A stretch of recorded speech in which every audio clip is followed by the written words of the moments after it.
Hey guys, and welcome back to the channel. I hope you're enjoying these videos. Today's topic is going to be about the 7 warlords, the original 7 warlords, and we're going to be ranking them from weakest to strongest. So we're going to start at number 7, Gecko Moria, 320 million berry bounty. He was introduced back in Thriller Bark. We got to see a great look at his devil fruit and how it works. Fantastic devil fruit for multi-man fights and for battles such as Marineford or wars like that. And he does use his fruit very, very well, and he showed us at Marineford what he can do with the zombie soldiers, also in Thriller Bark. Very impressive stuff. We know in the past he fought Kaido with his crew and lost his entire crew, but survived himself, which in my opinion alone is a feat. The fact that he could survive against Kaido, even if it was a young Kaido. But overall, compared to the rest of the warlords, not too impressive. He put up a decent fight against Luffy at Thriller Bark, but ultimately lost. Didn't do anything impressive at Marineford whatsoever. He got one-shotted by Jinbe, and even at the end of the war, we didn't get to see the fight, but it seems like Doflamingo just dealt with him pretty quick, and he was at the mercy of Doflamingo. So again, Gecko Moria is pretty strong, but everyone else, in my opinion, is a lot stronger than him. So moving on to number 6, we got Knight of the Sea, Jinbe himself, 438 million berry bounty, introduced all the way back in Impel Down. We knew right from the jump he was going to be a strong fighter. I believe he was mentioned, maybe not by name, but he was mentioned all the way back in Arlong Park even. Former member of the Sun Pirates, right hand of Fisher Tiger. He's now a current Straw Hat. He has hockey. He's a fantastic fighter. He went toe to toe with Ace in a flashback and drew against Ace. He has been a good friend of Whitebeard pirates and an ambassador for the Fishermen. He has the respect of great pirates such as Big Mom and Whitebeard, and now Luffy, who's a current Yonko. And yeah, other than that, I mean, even at Marineford, we saw him clash, even if it was just momentarily. He clashed with Admiral Akainu and prevented him from further attacking and killing Ace, and prevented him from killing Luffy multiple times. So Jinbe is pretty strong, and I think 6 is a good spot for him. Moving on to number 5, we have Crocodile himself, 81 million berry bounty. Crocodile is an interesting one because for me, I believe he was a victim of early introduction, and seeing him in Impel Down, although he was impressive and he beat Luffy twice, which I believe no one else has done since Kaido just did it now. Crocodile was the first, and no one else has done it until just now. But even aside from that, him going down to a pre-Gears Luffy was very weak for a warlord at the time. But when we saw him again at Impel Down, and when we saw him at Marineford, he more than made up for that, and he more than redeemed himself, in my opinion. He was very, very impressive in both of those 2 arcs, not just in feats, but in status. The respect that he was given from his fellow warlords, from admirals, from Sengoku. He saved Ace. We got to see him clash with the likes of Doflamingo, clash with Mihawk, clash with Akainu, and we know he fought Whitebeard in the past. And yeah, I think Crocodile is definitely stronger than what we first saw of him at Alabasta. And if it wasn't for him redeeming himself at Marineford and Impel Down, I would have had him lower in this list, probably behind both Jinbe and Gecko Moria. And yeah, so Crocodile is at number 5. And moving on to number 4, we have Bartholomew Kuma, 296 million berry bounty, introduced, I believe, in Thriller Bark. Very, very, very impressive warlord introduction. One of the best warlord introductions, in my opinion. Even after dealing with Gecko Moria and seeing what it was like dealing with one warlord, when Kuma came in at the end of Thriller Bark, he just wiped out everybody. Everyone in one shot, I believe, Orsa's shock, and he just wiped out every single person. Sure, they were already exhausted, but even if they were fresh, I don't think anyone there was ready for a fighter like Kuma. He's on a whole different level than Gecko Moria.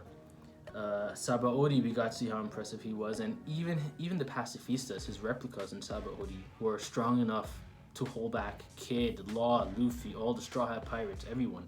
And he was dealing with the pacifistas like they were nothing, just one-shotting them as well. So he was well above the pacifistas, who were well above the supernova at that time. That's how strong Kuma was. And Marine Ford, we saw him deal with Ors Jr. as well. He one-shotted Ors Jr. I wish we got to see more of Kuma in action as a revolutionary soldier before he had his operation with Vegapunk, because I believe he was probably one of the strongest warlords, but we didn't get to see too much of him, unfortunately, and I really wish we did, because Kuma is a very impressive character and he's a very impressive warlord. Moving on to number 3, we have Don Quixote Doflamingo, former bounty 340 million. I mean, what a G this man is. This guy is just such a gangster. One of the best Devil Fruit users in the series, taking such a basic Devil Fruit and making the absolute most of it with incredible versatility. He has a Devil Fruit Awakening and Conqueror's Haki, which is like a deadly combo to have both of those two.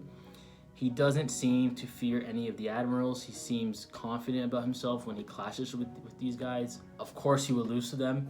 No one is arguing that, but he has enough confidence to believe he's strong enough to clash with them if need be. He leads an incredibly strong army for someone who isn't a Yonko. He had such a quality group with him. The Doflamingo pirates, all of them were just, they may have not been a lot, but they were all strong. They were all very good and impressive for just a warlord crew. The best warlord crew in my opinion.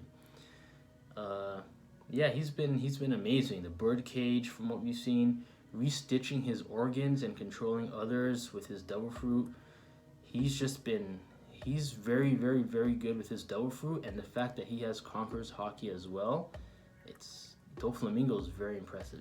All in all, just Doflamingo is that guy. He's that guy. So moving on to number 2, we have Boa Hancock, 80 million berry bounty. This one's gonna be surprising for a lot of people. Why do I have Boa Hancock above guys like Doflamingo, Kuma, and such? Well, for me, it's just the further we go on in the story without seeing her in action, the more and more I believe that she's stronger than we first anticipated. Because I'll be honest, at first I didn't think too much of Hancock myself. I thought she would have been in the mid/upper mid echelon of the original Warlords. And we knew she had Conqueror's Haki for a very long time now, but back then we didn't know that Advanced Conqueror's Haki was a thing. And now that we know Advanced Conqueror's Haki is a thing, and we see people like Yamato have it, Zoro have it, and others at that level, it's making me think, why not Boa Hancock? With the fact that she hasn't played a big role yet in the story, and I think she will play a big role later on in the story, I personally think she has Advanced Conqueror's Haki. If she doesn't, then she would probably be lower on in this list, but I'm of the belief that she does. From what we've actually seen of her feat-wise, we've seen her deal with Smoker extremely easily at Marine Ford, but she hasn't really clashed with any top tiers. Although I do think that she can hang with some of the best, we haven't seen anything yet, and I'm hoping that's gonna come in the future. We do know that she leads an island full of women, and all of them are Haki users, and she is their leader. They all look up to her. So I think this has to say that she's very proficient in Haki, and I just hope we can see more of her in the future, and hopefully we'll see what happens with her and Kobe soon and not too long ahead. Moving on to number 1, I think we all knew all along who number 1 was going to be. This guy is, in my opinion, the strongest person to ever be a warlord in the series, original or not. No one has ever even come close. And of course I'm talking about Dracula Mihawk, Hawkeye Mihawk. We don't know his bounty. I can only assume it's easily in the billions, probably 2-3 billion plus. Hoping we get to see it soon. He is the world's strongest swordsman. I think that's enough already to put him at the top of this list. But aside from that, we know he's rivaled Shanks in the past. He's had legendary duels with Shanks that even Whitebeard talks about as legendary. So he's earned that right from the world's strongest man himself. He's talked about as a legendary. He's rivaled Shanks, who's now a Yonko. We saw him at Marine Ford. He literally just stepped down from the platform, and the entire war, all the top names, all the big dogs stopped and looked and just watched to see what he was gonna do. And Mihawk is a guy who might not have too much impressive feats as of right now in the story, although he's being saved as well. But his status and his level of respect and fear across the new world more than make up for his feats, in my opinion, where all the top tiers, everyone around the New World, everybody respects him and fears him and knows he is a top guy. In my opinion, Mihawk is easily Yonko level. He can probably beat some of the Yonko one-on-one. Who knows? But again, he is Zoro's final goal in the series. Because once Zoro beats Mihawk, he is going to be the world's strongest swordsman. Zoro's the vice captain. He's like the second main character of the series. So Mihawk has to be one of the strongest people in the entire series, let alone Warlord. So yeah, easily number one on this list for me. No question about it. And yeah, that's going to do it for this video, guys. Ranking the original 7 Warlords. Let me know if you guys agreed or disagreed. Let me know which parts of the list you would switch. Who would you switch for who? And feel free to comment your own list down below in the comment section.